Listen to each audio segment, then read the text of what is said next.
ڕۆژانێ لە مێژووی شۆڕشی ئەیلول لا نووسین و خوێندنەوەی شەوکەت مەلا ئیسماعیل حەسەن. کاتێک چوومە خزمەت بابە شێخ سەرروسیمای زیاتر لە هۆشنگ واتە فەیلسوفە چوو. زۆر لە سەرخۆ و هێمن بوو. وتەکانی کورت و پڕماناو پێکاوەر بوون کە سەرنجم لە جرەکانی بەریدا کراسێکی چۆغەی سپی تەنچی ئاودامانی لەبەردا بوو. عەباکەی سەرشانی تەنک و لەمووی قاوەی کاڵی بزنەمەرەس دروست کرا بوو. کڵاو مێزەرە سپیەکەی سەریشی خۆماڵی بوو. شوێنی دانیشتنەکەی لەسەر ئەرز بریتی بوو لە پارچە بەڕێیەکی کوردەواری. لە جاتی دۆشەک لە بادێکی لەسەر ڕاخرا بوو. دوور لە خۆیەوە جووتێک کڵاش کە لە دەزووی لۆکە دروستکرا بوو لەو لاوە بە جووتکراوی دانرا بوو. دیار بوو هەڵی نەدێشێشا و زیاتر بەسەر پێوەیەکردن. فەرمووی بەرخێک ئامادە کراوە بکرد بە بریانی. ئایا یەکێک لە مرۆڤەکانی ئێمە سەری ببڕێ یان برادەرێکی خۆتان بە جۆرەی ئاینی تازەتان سەری ببرە. درێژەی ئاخاونەکەی دا و وتی هەموو شتێکی تازە و نوێ خۆشەویستە و پێڕەو دەکرێت. بەبەستی ئاینی تازەی کورد بوو کە ئیسلامەتیە. وتمە با بە جۆرەی قوربانەکەی بەردەستی حەزرەتی ئیبراهیم بێت. هەموو دانیشتوان لەسەر یەک سفرە بووین. من لە تەنیشت بابە شێخەوە دانیشتە بووم لە کاتی ناخواردنا بەدەستی خۆی گۆشتی سەری بەرخەکەی بۆ لێ دەکردمە و دوایی پیان وتم دانانی سەری بەرخەکە لەبەردەستی مندا نیشانەی ڕێزلێگرتنە. ڕۆژی چوارشەممە 12 نیسانی 1967 ئیشوکاری ڕۆژانەی من بریتیە لە پاراستنی ئارامی و بارودۆخی ناوچەی بادینان لە نێوان هێزەکانی سوپای شۆڕژێری کوردستان و هەروەها سوپای عێراقا. بەرەنگاربوونەوە دژی هەر ئاڵۆزەیەک کە پێشمەرگەیەک یان لێپرسراوێکی سوپای عێراق لە خۆیەوە پێ هەستا بێ. بۆ ئەوەی ئێمە لای خۆمانەوە هیچ خاڵێکی لاواز نەدەین بەدەستەوە کە مێری بیکات بە بەڵگەیەک بۆ شەڕ هەڵگیرسانەوە. لەبەر ئەوە ڕۆژانە لە مووسڵەوە ئەچوون بۆ ئاکرێ، شێخان، زاخۆ، دوهۆک، ئامێدی و دێهاتەکانی سەر بە ئەو شوێنانە. دوای ئەنجامدانی ئیشەکان زۆر جار ئێواران ئەگەڕامەوە بۆ مووسڵ. ڕۆژی شەممە 29 نیسانی 1967 نامەیەکی بارەگای سەرۆکبارزانین پێگەیشت سەبارەت بە جێبەجێکردنی ئیشی بەرادەرێکی مەسیحی بە ناوی موشێ ئۆدیشۆ لەگەڵ خۆما بردم بۆ بەخە. ڕۆژی چوارشەممە 30 نیسانی 1967 لە مووسڵەوە چوون بۆ گوندی ئەشکەفتێ. هەندێک گرفت لە نێوان پێشمەرگە و جاشەکانە ڕوویداوە. ئەم نیوەڕۆیە لە بەغا تعدیلی وەزاری ڕوویدا بە سۆرەکاتی عەبدوڕەحمان عارف و 4 بریکاری بۆ خۆی داناوە: تاریحیا، ئیسماعیل مەستەفا، فواد عارف، عەبدولغەنی ڕاوی. ڕۆژی پێنجشەممە 11 مایسی 1967 گوندی ئەشکەفتێن بەجێهێشت. بەرەو گوندی بانێ کەوتمەڕێ. بەسەر ئەم گوندانەدا دەرباز بووم: بێباد، کاراڤا، کانیکا، ڕەبەتیە، نسرە، هەسنەکە، کانیباسکە، سوورێ، بانێ. ڕۆژی دوایی چوون بۆ گوندی چڕان و لەگەڵ ئیساسوار کۆبوومەوە. ئێوارەکەی چوون بۆ گوندی بێتاس لە ماڵی عەلیمەحی میوان بووم. بە تەوژم بارانە بارە.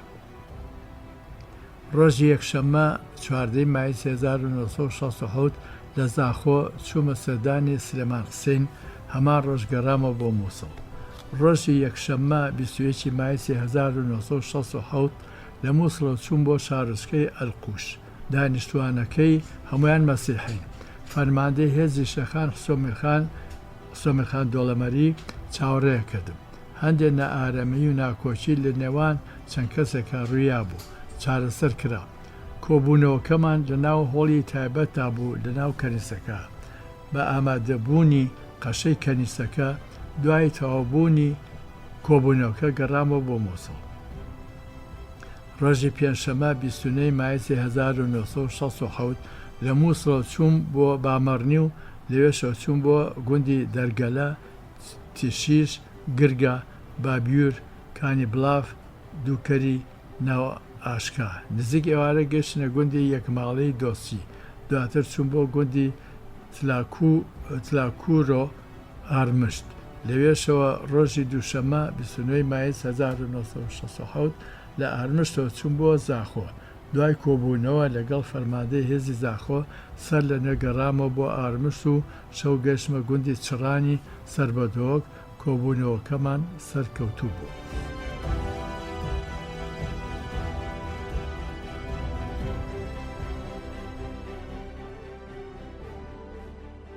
تیرۆرکردنی ئەندامانی پێدارکافی ڕۆژهەڵات لە سەرەتای شۆڕشی ئەیلولەوە واتە لە ساڵی 1960ەوە ژمارەیەک لە ئەندامانی باڵای پێدارکافی کوردستانی ڕۆژهەڵاتی ئێران هاتبوونە ژێر سێبەری شۆڕشی ئەیلول و لەگەڵ بارزانی دابوون، وەک ئەحمەد تۆفیق، عەبدوڵڵای ساقی، مەلا عەبدوڵڵا مەلا عوسمان، شادڕەوان، مەلا ڕەشید، سلێمان موعینی.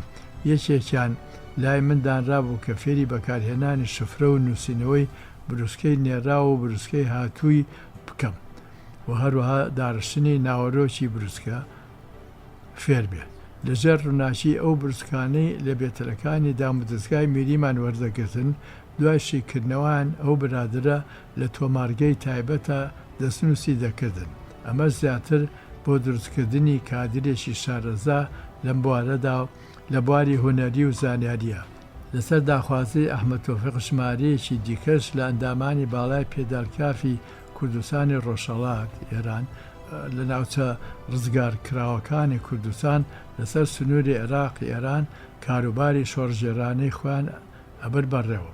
شای ئێران داوای لە بەرزانی کرد کە ئەحمەد تۆفیق و هەڤاڵانی تەسلیم بە ئێران بکرێن، بەڵام بارزانی ئەم داوایی خستە پشتگوێ و ئەحمەد تۆفیق و چەند ئەندامێکی دیکەی پێدارکافی ڕۆژهەڵاتی نرد بۆ لای ئەسەد خۆشەوی بۆ ئەوەی دوور لە چاوەزەتەی ساواکی ئێران کاروباری نهێنی خۆیان و پەیوەندی حزبەتی خۆیان ببن بەڕێوە.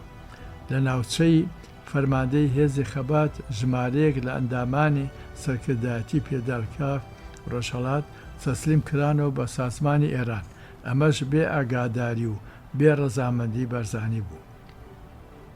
لە ناوچەی بادینانیش ئەحمەد تۆفیق واتە عەبدوڵڵای ئیسحاقی و هەڤاڵەکانی لە گوندەکانی بەرواری باڵا بوون. هەموو ڕۆژێ دەچوون بۆ ڕاوەبەراز لە چیا و قەتپاڵەکان و شی و دۆڵی ئەو ناوە. ئێواران لە تەنی بانی شێوانە ئەگەڕانەوە بۆ بارەگاکەی خوان.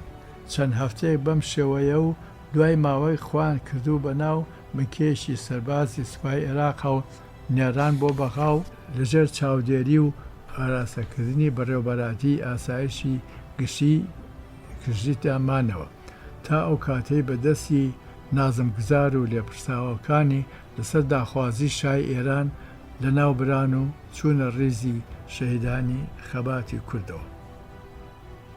ڕۆژی سێشەمە 30 ئازاری 1960 لە دەی چڕانەوە چوون بۆ دهۆک و بەسەر ئەم گوندانەدا ڕابردم. گوڵناسیە، لیناوە، باخرمێ، گەرماڤە، گری قەسرۆک، دهۆک. لە دهۆکەوە بەسەر ئەم گوندانە دەربازوم ئالوکە، فایدە، ئەلقوش، بیبان، جراحیە، نسرێ، باعەدرە. لە گوندی باعەدرە چوومە خزمەت میری یەزیدیان تەحسینبەکی سەعیبەک. شەو لە ماڵی ئەوان میوان بوو. مرۆڤێکی لەسەر خۆ و پڕ ڕێز و شکۆمەندیە و میری یەزیدیانە، واتە لێپرساوی هەموو کاروبار و فەرمانێکی دینێویە. ژێدەری وشەی میر لە مێژووی ئاینە دێرینەکانی کووردا لە وشەی میهرەوە هاتووە، باواتە خوداوەندی ڕووناکی و خێروبێری سەرزەوی. میهرەبان چاودێریکەری مهر. ئێستا لە زمانی کوردیدا ئەم ناوە لە ڕێزمانە بووە بە ئاوەڵناو. بۆ نمونە خودای میهرەبان، خودای پڕبەزەیی. لە زمانی عەرەبیە ناتوانرێ وشەی سەرەتا بە پیتی بێدەنگ بەکاربهێنن. لەبەر ئەوە وشەی میر بووە بە ئەمیر، بەواتە ڕاوێژکاری فەرمانڕەوا بۆ لێدوان لە گیرگرفتی میلەت و چارەسەرکردنی. ڕۆژی چوارشەمە 31 مای 1960 بۆ چارەسەرکردنی هەندێک گیرگرفت چوومە سەردانی ئەم گوندانە: بیرێ، باسفرێ. ڕۆژی دووشەممە 5 حوزەیرانی 1960 شەڕەشی گەورە دەستی پێکرد لە نێوان ئیسرائیل دژی میسر و سووریا و ئوردون و هێزەکانی عێراق کە لە سووریایە.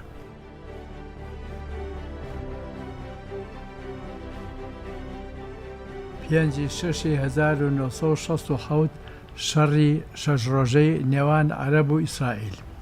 لە مانگی حوزەیراندا سەرکۆمار عەبدوڕەحمان عارف پیاوێکی ئاینی و چەند ئەفسەرێکی نارد بۆ لای بارزانی. داوان لێکرد ژمارەی 2,000 پێشمەرگە بنێرێ بۆ بەشداریکردن لە شەڕی دژ بە ئیسرائیلە. بارزانی فەرمووی حکوومەتی عێراق جارێ دانی نەناوە بە مافەڕەوەکانی کووردا و هیچ بەرهەمێکی نەبووە بۆ میلەتی کورد. لەبەرەوە ئەگەر منیش داوا لە کورد بکەم ڕۆڵەکانی خۆی بنێرێ بۆ ئەم شەڕە و خوان بە کوش بدەن بێگومان بە قسەم ناکەن. ئەنجا فەرمووی باشتر وایە زوو بگەڕنەوە بۆ بەغداد و سەرکۆماری عێراق پەیوەندی بە جەمال عەبدولناسرەوە بکات دەست بەجێ ئەم شەڕی خۆبەزێنە ڕابوەسێنێ. ئەمە شەڕی ویلایەتێکە لە ویلایەتەکانی ئەمریکا کە لە ڕۆژهەڵاتی ناوەڕاستایە. فەرمووی ئەگەر میلەتی فەلەستین لەنا خۆیانە یەک بگرن یان هەموو سەرکۆمار و مەلیک و ئەمیرەکانی عەرەب چوونە ژێر یەک ئاڵاوە بێگومان لە شەڕ و سیاسەتدا سەرەکەون. وەفدەکە بە نائومێدی بەرەو بەغداد گەڕانەوە. لە ڕێگە دەیانوت بەلا مستەفا خائینە، بە درێژایی ڕێگەکەش جوان بە ڕادیۆی ناو ئۆتۆمبیلەکانەوە بوو. قۆناغ بە قۆناغ بۆیان دەرەکە و بەیاننامەکانی شەڕ کە لە ڕادیۆی قاهیرە و شوێنەکانی دیکەی وڵاتە عەرەبیەکانەوە دەرەچێ پڕە لە ئاخاوتنی هەڵیت و پەڵیت و بێسەروبەر. هەتا کات دەڕۆیشت ڕان نەرمترە بوو بەرامبەر سەرۆک بارزانی کە وەفدەکە گەیشتنەوە بەغا لەبەر خۆیانەوە وتویان بارزانی ئاخاوتنەکەی ڕاستە. بەم بارودۆخەی ئێستا عەرەبی تێدایە وڵاتانی دەرەقەتی ئەم بارودۆخەی ئێستا عەرەبی تێدایە وڵاتانی دەرەقەتی ئەم شەڕە نایەن. لەسەر هەڕەشە تونەکەی سۆڤێت لە شەشەم ڕۆژە ئیسرائیل بە فەرمانی ئەمریکا شەڕەکەی ڕاگرت.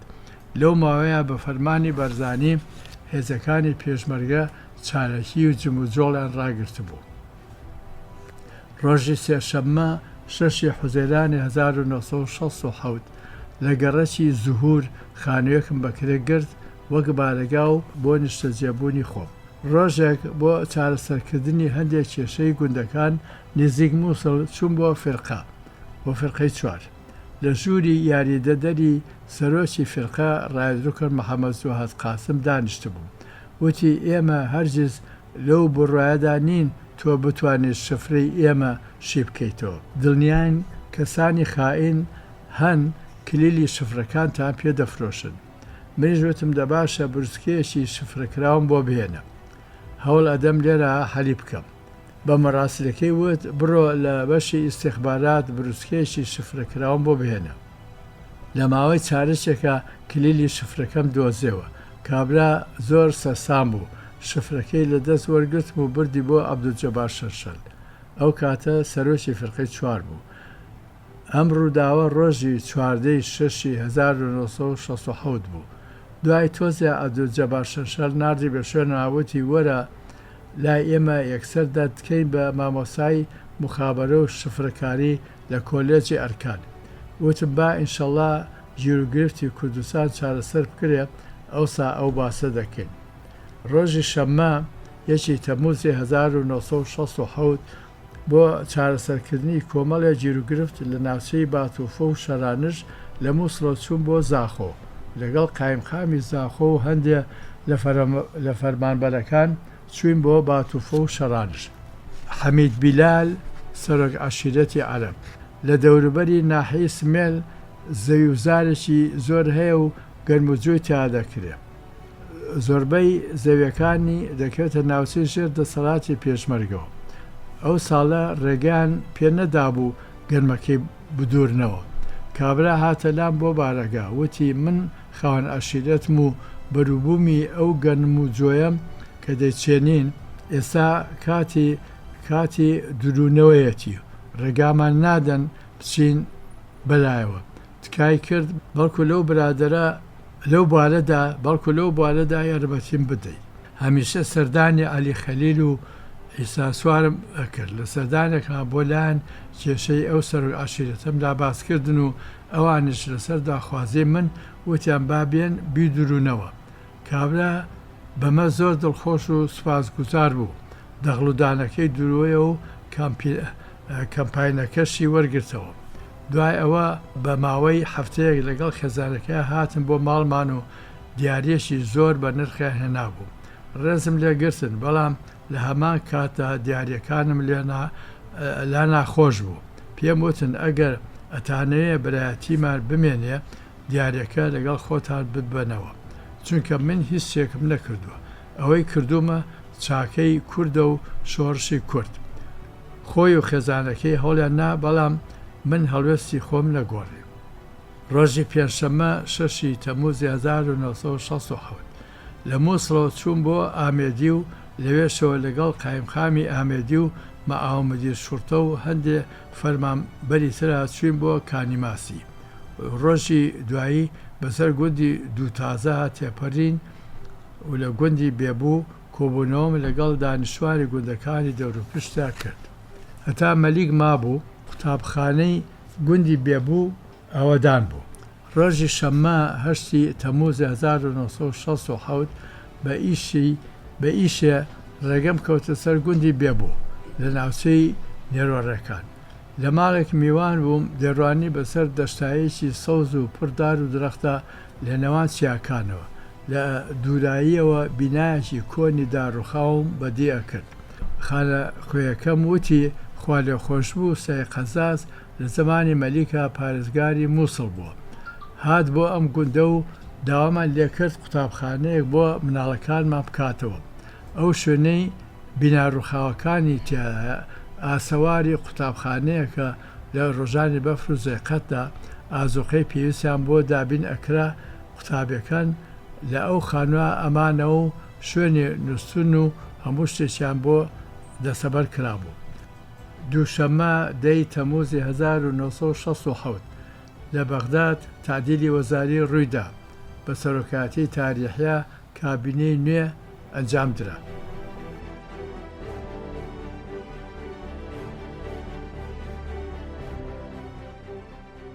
نوێنەری بارزانی لە مووسڵ مانای بە کوردکردنی مووسڵ.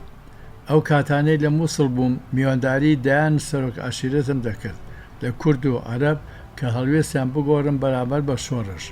حەمید بیلال کە سەرۆک عەشیرەتێکی عەرەبە جوابی بۆ ناردم کۆمەڵێک ئەفسەری قەومی لە فێڵقەی 4 پلانیان داناوە بۆ کوشتنم و ناوی یەکێک لەو ئەفسەرانەشی پێوتم.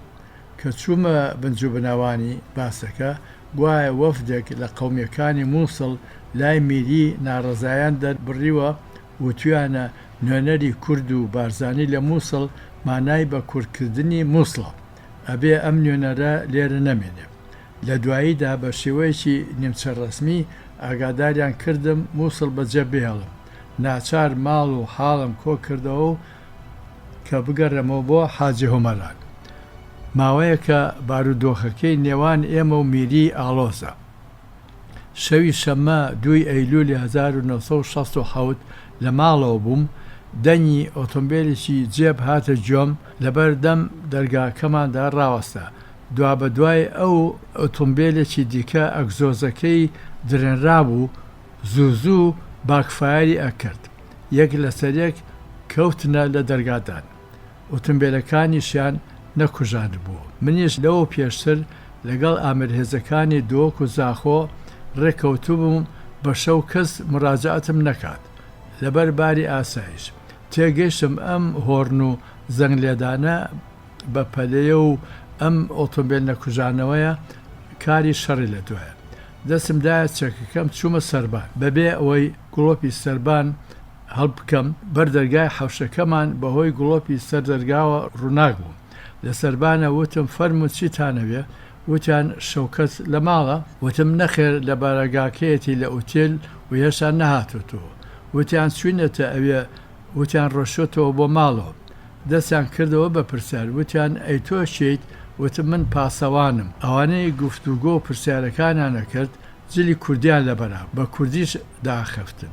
ماوەیەک لەو ناوە هەڵۆسیان کرد و دوای ماوەیەک لێهدا ڕۆیشتن. بۆ سبەینێ چوون بۆ فرقەی چوار و بەسەرهاتەکەم بۆ یاریدەدەری سەرۆکی فرقە جێڕایەوە. ئەوانیش پاسەوانیان بۆ ماڵەکەم دانا. چەند چەکدارێک ویسیان نوێنەری بارزانی لە کەرکووک شەفیقاغا بکوژن. خۆی ڕزگار بوو بەڵام دوو پێشمەرگە لە پاسەوانەکانی شەهید کرا. ڕۆژی شەممە 18 کانونی یەکەم ساڵی 1960 ماوەیەکە نێوان ئێمە و میری بەرەو خراپتر دەڕات. بارزانی بڕیاریدا هەموو نوێنەرەکانی خۆی لە لیواکانی سلێمانی و کەرکووک و هەولێر و مووسڵ سەحب بکاتەوە. لەبەر ئەوە منیش ئەگەڕێمەوە بۆ لای بارزانی و مووسڵ بەجێهێڵم. شفرەی فرەکلیل لە سەرەتادا شفرەی تایبەت بە هێزەکانی لەشکری کوردستان و بارەگاکانی پێدالکاف ژمارەکانی ستونی و ئاسۆیی بوون. شفرەکان بە شێوەیەکی نەگۆڕ ئەمانەوە.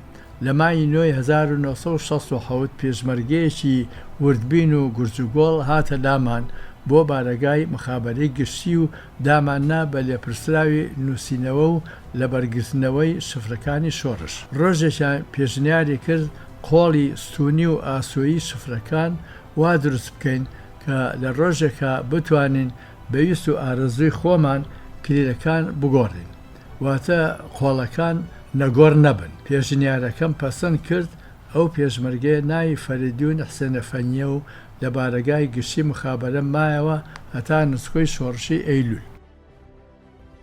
کوردستانی باکوور سەرۆک مەلا مستەفا بارزانی پەنجەی نەدەخستە ناو کاروباری ڕامیاری بەشەکانی دیکەی کوردستان. بۆ نمونە کاتێ ئاڵۆزی و ناکۆچی لە نێوان ئەندامانی قیادی کەیدیپی کوردستانی باکوور ڕوویدا، گوایە سعید ئێلچی ئەندامێکی پاک و دڵسۆز نییە و پەیوەندی بە دام و دەستگاکانی تورکیا هەیە. لە ناو خۆیانە بریانیاندا بیکوژن. گوایە ئەمە لەسەر بڕیاری سەعید قرمزی تۆپراغ بووە، ناساو بە دوکتۆر شوان. دوکتۆر شوان لە ناوپردان خەسەخانەیەکی شۆڕشی ئەیلولی ئەبر بەڕێوە لەسەر داخوازەی کەیدیپی کوردستانی باکوور ناوبراو چووە بۆ ناوچەی هەکاری لە تورکیا و هەر لەوێ ئەمیشیان لە ناو بردو واتە شەهید کرا. شۆڕش بۆ میلەتە بۆ خۆمان نییە. جارێکیان برادێکی مەکتەبی سیاسی لە بەرزانی پرسی بۆچی لە هەموو مفاوەزاتێکە بۆ فەرمانبەرێتی گەورە و پلەپایی دیکە بەرەسان پێش ناوبردنی ئێمە ناوی ئەو کوردانە دەهێننە پێشەوە کە لە بەغداد و شارەکان و دەرەوەی وڵات دانیشتون بۆ ئەوەی پایە و پلەی بەرزیان لای میری بدرێتێ. بارزانی فەرمووی ئێمە لە پێناوی میلەتی کووردا بەم شۆڕشە هەستاوین. فیداکاریمان بۆ خۆمان نییە، بۆ هەموو کوردێکە کە هەستی کوردایەتی هەبێ و بە جۆرەی توانای خۆی پاڵپشت و پشتگیری ئێمەی کردبێ، لە هەر حیزب و لایەنێک بێ یان نەبێ. گرنگ ئەوەیە خۆی بە کورد بزانێ و هەستی دەرونی ئەو کەسە بۆ ناخۆشی و ناهاواری نەتەوەکەی بهەشێ. پێشمەرگەیە لە شەردا پارچەیە چەکی دەستکەوت بوو، نەیدەویست تەسلیم بە جبەخانەی شۆڕشی بکە. دەیگوت دەستکەوتی خۆمە و نایدەم بە کەس. ئەم باسە گەیشتەوە لای سەرۆک بارزانی. فەرمووی هەموو دەستکەوتێکی بەرەکانی شەڕ ماڵی شۆڕشە و دواتر بە جۆرەی پێویست دابەش دەکرێ بەسەر پێشمەرگەی بەرەکانی شەڕە. فەرمووی ئەگەر ئەم شۆڕشە نەبووە ئایا ئەو برادەرە دەیتوانی بەتەنها هێرش بکاتە سەر مەخفەرە یان سەنگەرێکی سوپای عێراق؟ بێگومان نە.